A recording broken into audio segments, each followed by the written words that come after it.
The Leafy Library. Alara knelt in the soft green moss at the edge of the woods.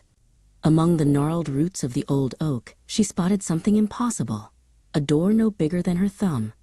It was painted a bright, cheerful teal, with a tiny brass knocker that caught the sunlight. With a gentle click, the door swung open. Alara felt a strange, magical tingle from her toes to her nose.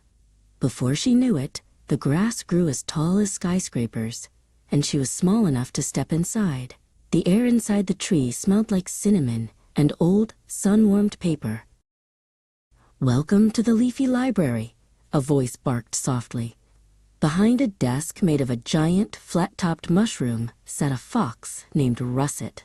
He was wearing a tiny vest and was busy polishing a pair of round, golden spectacles with a soft cloth. "We keep the stories of the woods here," Russet explained, pointing to rows of shelves carved directly into the heart of the tree. Alara marveled at the books. Their covers were made of thick bark, and their pages were dried, pressed leaves covered in tiny, swirling golden ink.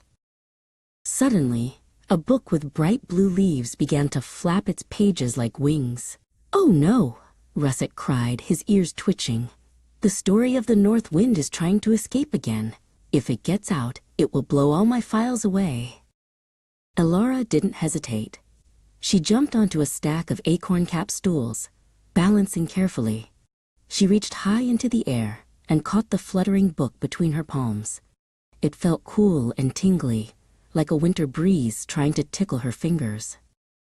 Russet sighed with a whistle of relief as Alara hopped down. "Thank you, Alara. Since you're such a good helper, would you like to hear a story?" They sat together on a soft patch of clover and turned the crinkly, leaf-thin pages of a very old book. They read about how the clouds were born from the mountain's breath and why the brook always giggles when it hits the stones. When they finished, Russet reached into a tiny drawer and pulled out a shimmering silver feather. "For our newest librarian assistant," he said. Alara thanked him with a hug and stepped back through the teal door. As she walked out, she felt the tingle again.